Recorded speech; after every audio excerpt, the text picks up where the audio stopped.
Éco-Afrique.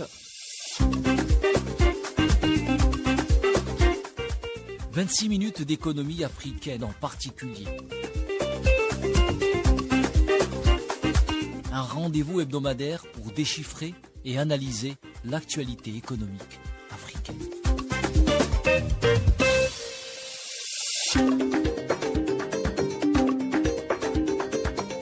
Bonjour à tous et bienvenue dans Éco-Afrique, votre émission hebdomadaire dédiée à l'économie et au développement en Afrique sur Ifriqiya FM.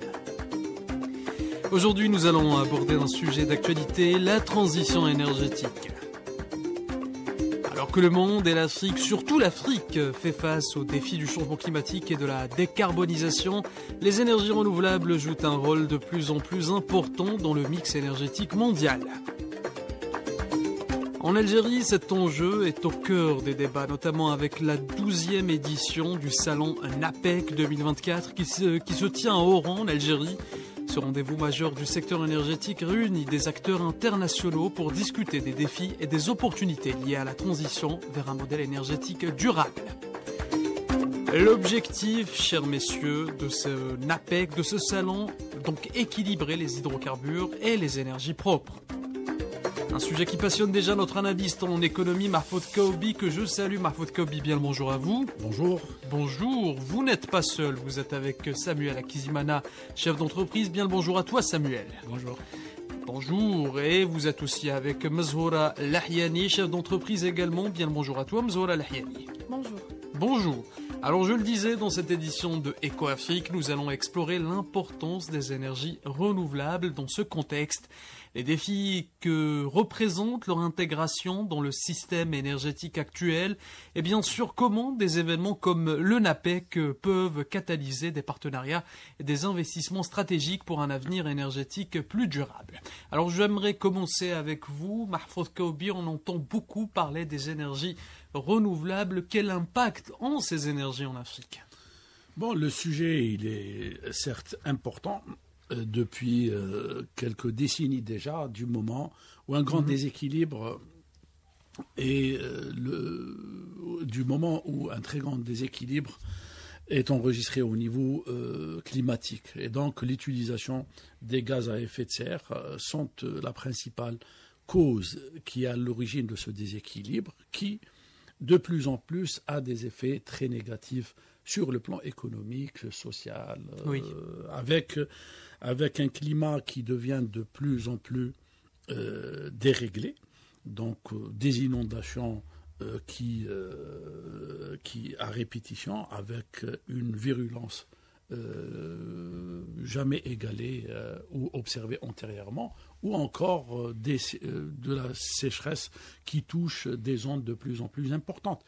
Et ceci a des répercussions sur le plan déjà alimentaire, sur le plan de l'agriculture, en réduisant de plus en plus des surfaces arables, et aussi a des effets sur les grands équilibres sociaux, avec des phénomènes de migration de plus en plus, avec des problèmes de santé. Et comme l'Afrique, justement, et ce parent pauvre des 5 continents en matière de richesse, exploité et réparti sur les Africains, justement, ce problème devient de plus en plus important, car les Africains ne sont responsables que de manière marginale par rapport à ces émissions de gaz à effet de serre. Oui. Donc l'Afrique ne participe qu'à hauteur de 2 et encore 2% des émissions à effet de serre, mais l'Afrique est touchée de plein fouet par ce déséquilibre, ce qui s'est passé en Éthiopie, ce qui s'est passé au Soudan, ce qui s'est passé dans plein de pays en matière de grands phénomènes naturels aux conséquences ravageuses, et là pour témoigner de cet impact. Deuxièmement, les mouvements migratoire au niveau de l'Afrique devient de plus en plus récurrent, avec des effets sur le plan sécuritaire, car héritant de frontières héritées de la colonisation, le problème de la composition tribale au niveau de l'Afrique, le phénomène sécuritaire devient de plus en plus important. En témoignent les guerres que connaissent plein de pays africains. Et là, donc, vous voyez que cette question d'énergie renouvelable se pose de plus en plus. Oui. Sous un autre angle que celui qu'on voudrait nous le poser avec. Donc, qu'on ne soit pas encore, nous, Africains, consommateurs de la problématique des énergies renouvelables, telle que le monde occidental impérialiste veut nous l'imposer encore une fois. Donc ça, laissons tomber cette version occidentale. Donc, et revenons à l'essentiel. Mahfoud Koubi, l'Afrique doit-elle aujourd'hui se focaliser sur l'énergie renouvelable, car vous venez de le dire, l'Afrique subit les conséquences des énergies fossiles. Est-ce que l'Afrique doit investir aujourd'hui dans les énergies renouvelables? Est-ce qu'elle a les moyens d'investir sur les énergies renouvelables? Voilà la question qu'on devrait se poser. Les énergies renouvelables sont des énergies à forte intensité capitalistique et à forte intensité technologique. Et nous, les Africains, nous ne disposons pas de disponibilité financière pour assumer, financer en grande partie ces énergies.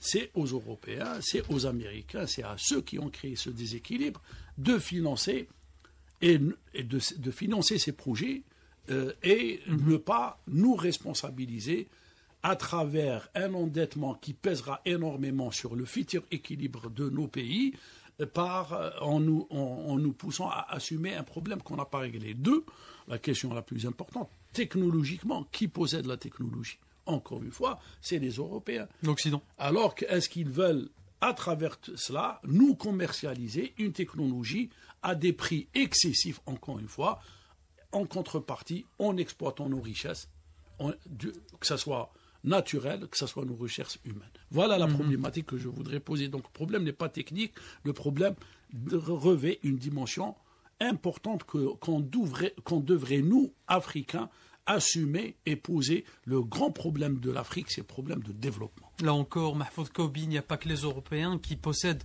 la technologie, enfin les technologies qui servent à produire les énergies renouvelables. Les Chinois sont un exemple aussi. Les pollueurs. Oui.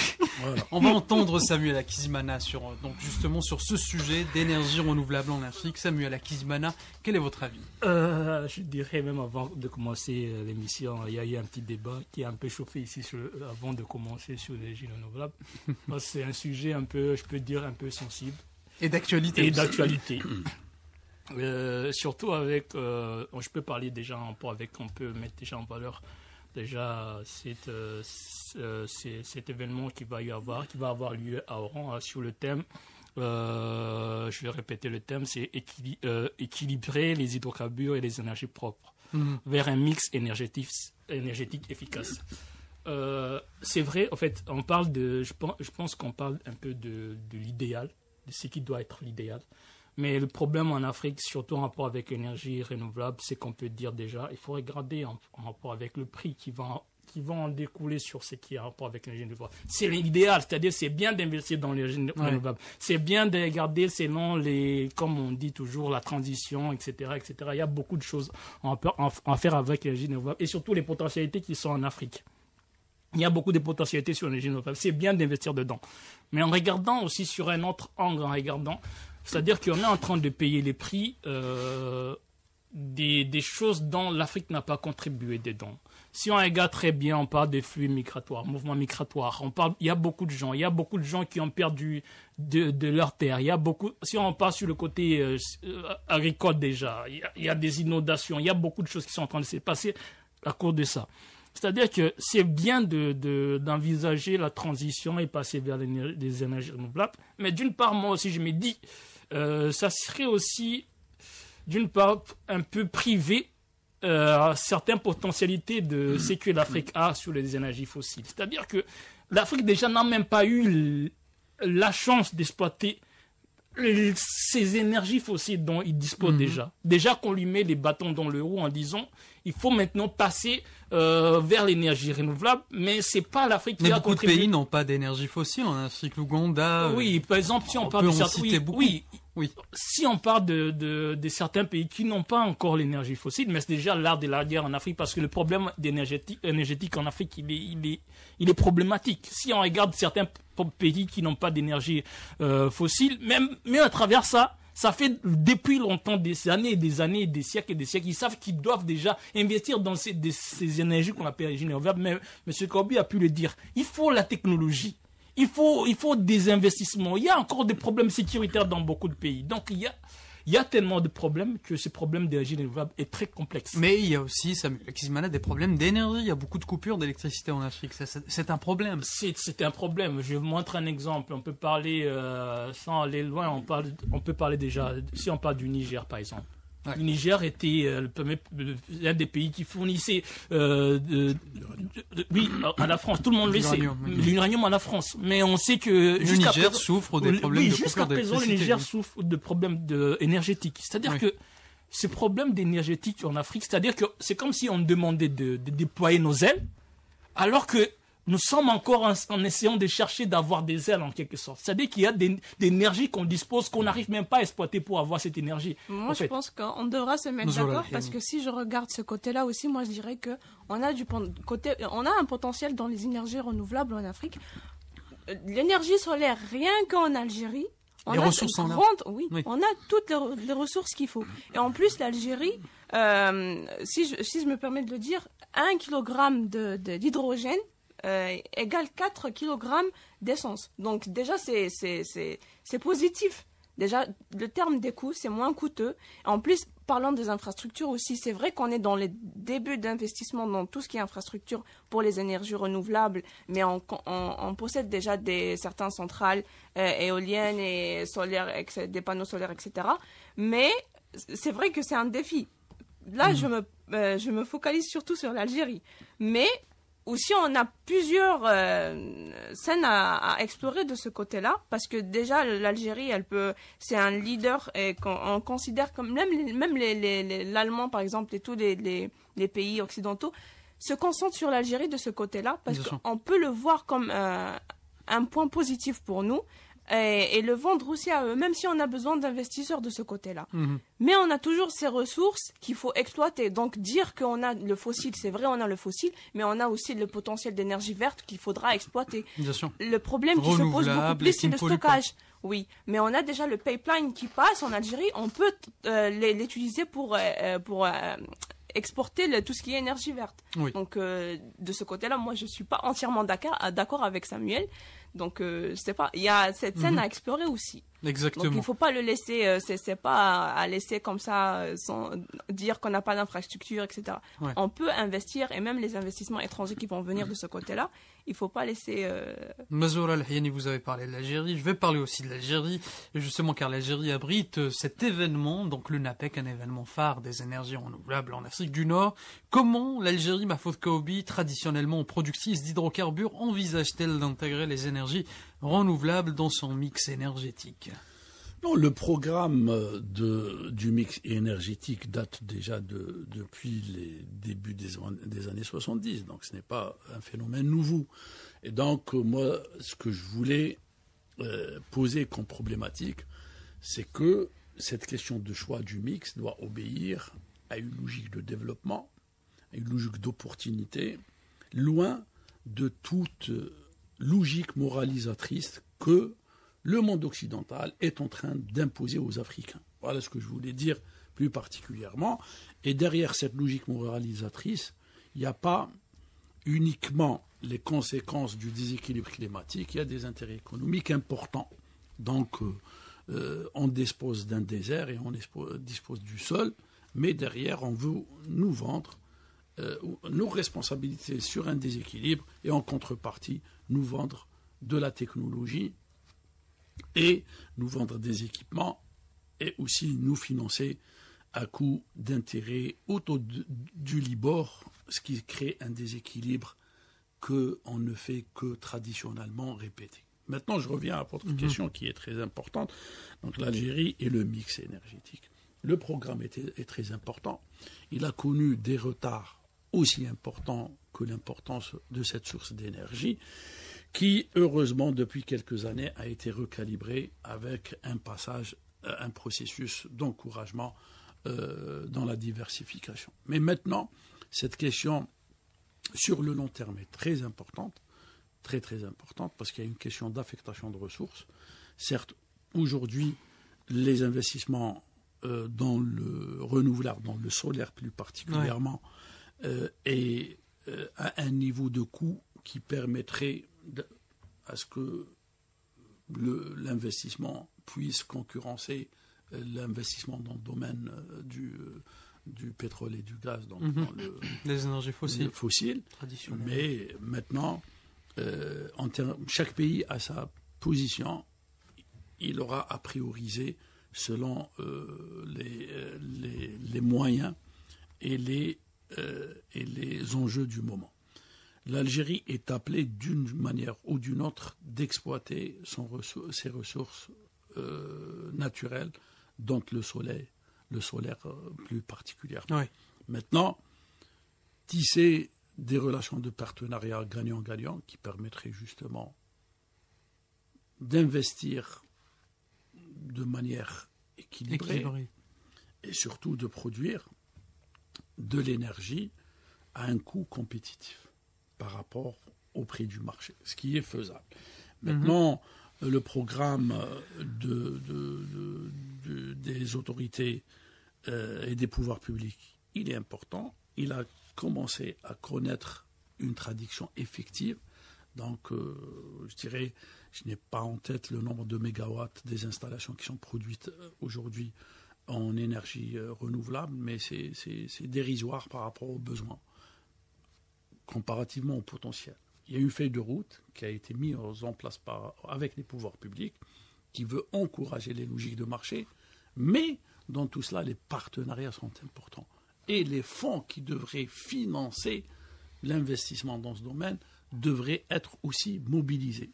C'est toute la question qui devrait être posée, parce que l'approche n'est pas une approche morale uniquement, mais elle est une approche économique.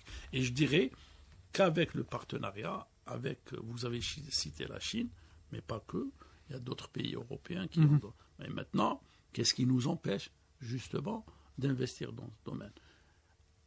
Si vous voulez que je vous donne une réponse, le fait d'être loin, le marché de l'énergie en Algérie, du moins sur le marché local, est loin des logiques privées. Ce qui fait qu'aujourd'hui, le solaire n'est pas du tout compétitif avec le fossile. Et il faut déverrouiller. Ce n'est pas quelque chose de facile. Il faut aller vers la réalité des prix et rétablir les indicateurs de marché selon vous, pour capter l'investissement. Le terrain, enfin le marché donc algérien, donc c'est pas vraiment un terrain attractif pour les investisseurs internationaux dans le secteur des énergies propres. La tarification actuelle, le monopole de la Sonelgaz sur le marché de la commercialisation est un des obstacles les plus importants par rapport à ça. Donc voilà, on n'investit pas pour investir, on investit pour gagner de l'argent, pour commercialiser, pour trouver. Ça, c'est une particularité. Le prix de l'énergie est un des éléments qui crée un obstacle. Et les logiques de monopole sont aussi un autre obstacle qui, j'espère que durant la rencontre du 14 au 16 du NAPEC, les problèmes seront débattus.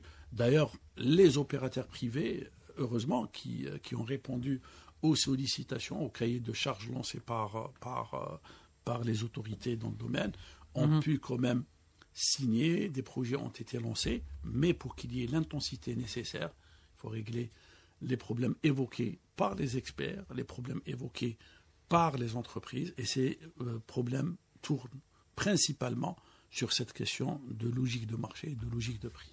Mais je peux ajouter quelque chose. Je suis tombé sur un article qui en parle un peu sur ça, où on peut dire qu'il y a des initiatives en Algérie qui sont encouragées, parce que si je regarde le rapport du Global Energy Monitor, il a révélé que l'Algérie fait partie des pays arabes qui ont augmenté leur capacité dans le domaine des énergies renouvelables de près de 50% entre 2022 et 2023. Donc ça se voit que malgré les défis et les challenges qu'il y a, mais il y a toujours des efforts qui sont en train d'être mis. C'est là où ça revient maintenant, où on voit que, oui, il y a la prise de conscience en disant il faut regarder aussi, il faut envisager les énergies renouvelables en Afrique. Donc c'est très important. Oui, et c'est ce que je voulais aussi répondre à Mme Mezoura sur le point en disant on critiquait pas pour critiquer, mais on disait pour regarder les choses on regardait les choses dans le point où on voulait dire en rapport avec l'énergie verte en Afrique, il y a des défis. Et c'est vrai qu'on doit se tourner vers l'énergie verte, mais il y a encore des défis. Il y a aussi beaucoup de challenges à relever. Et on ne doit pas fermer les yeux sur ce qui est là, parce que pour améliorer, il faut regarder déjà ce qu'on a, et puis améliorer à base de ce qu'on a. Et puis on va se tourner... parce que d'une part, il ne faut pas qu'on se tourne vers les... sur une phrase que M. Corby a dit qui est très importante. Vous savez, des fois, les Occidentaux aiment nous imposer des choses selon leur vision et nous mettre certaines pressions sur certaines visions de la chose. C'est-à-dire qu'il faut regarder les priorités. Là, il faut regarder la vision occidentale du monde. C'est le monde qui évolue comme non, ça. parce que des fois, parce que si on t'impose... Il y a une réelle nécessité. Il y a une réelle nécessité. Aujourd'hui, d'entamer aujourd'hui. Oui, il y a une réelle nécessité. Transition énergétique dans le monde. Oui, il y a une réelle nécessité, c'est vrai, mais il faut regarder aussi selon la vision et les priorités des pays, au fait. Il faut regarder ce que tu dois mettre, les pas où tu vas mettre, parce qu'il y a beaucoup de challenges sur ça. C'est-à-dire que il y a des défis et on ne doit pas fermer les yeux sur ces défis-là. Exactement. Mazoura Lahiani, pour répondre peut-être à Samuel Akizimana. Oui, pour lui répondre aussi, moi je dirais que les critiques, c'est vrai, il faut les reconnaître, mais aussi il faut débattre les solutions et non pas rester sur les critiques.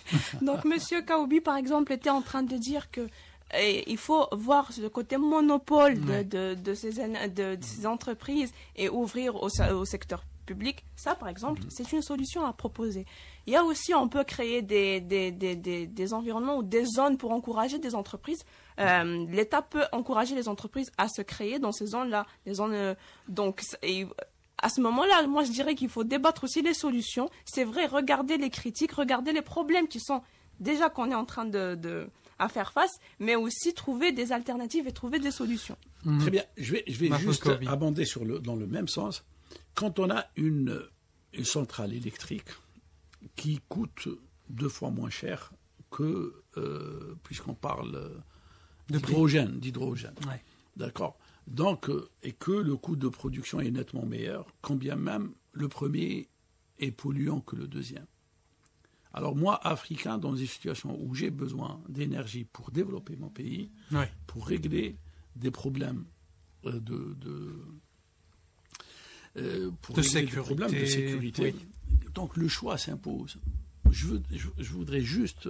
Pourquoi j'ai parlé par rapport à ça? Parce qu'il y a une caricature qui s'installe de plus en plus et qui veut nous vendre la solution des gaz non polluants ou de l'énergie non polluante. Toute personne lucide ne pourrait dire le contraire. Tout le monde est pour l'énergie propre. Oui. Mais maintenant, quand on vient analyser les choses d'une manière profonde, il y a 2 questions. Une question de responsabilité qui n'incombe nullement aux Africains. Mais malheureusement, qu'on ne pose pas, alors que les Européens, que le monde développé s'est engagé à prendre en charge cette question en assumant sa responsabilité par rapport à des financements, des crédits de développement, etc. Et qui n'a malheureusement pas pris en charge dans le programme de développement humain, pourtant validé au niveau des organisations des Nations Unies. Deuxièmement, il y a une question économique qui se pose et qui a trait à nos contraintes, nous, Africains. Aujourd'hui, l'Afrique, sur les 54 pays africains, il y a 35 qui souffrent de problèmes de financement, qui n'arrivent même pas à rembourser des crédits qu'ils ont contractés antérieurement. Donc, ce qui pose sérieusement ce problème de disponibilité financière.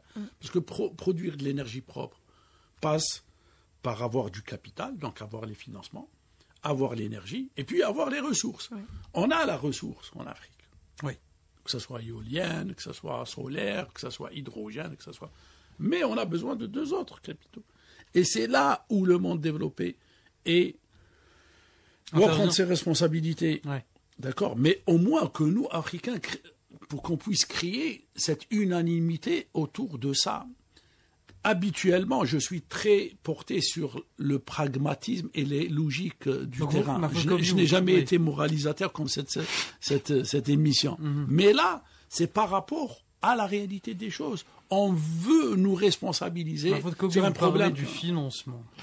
Je vais vous dire, une chose qui est très importante. De la nécessité peut-être d'inclure les énergies renouvelables dans les systèmes énergétiques en Afrique. Oui, mais donc le financement peut-être c'est autre chose. Mais que les organisations internationales qui accordent des crédits pour financer des projets de production d'hydrogène, allez, on va dire d'hydrogène, où la technologie est complexe et qui est disponible dans 2 à 3 pays dans le monde, d'accord, et qui fait que le coût de la production d'un mètre cube d'électricité, d'un mètre cube de gaz en énergie renouvelable va être 2 fois plus supérieur. Et où on créera aussi une dépendance presque totale par rapport à ceux qui nous fournissent la technologie. C'est ces questions qui sont déterminantes.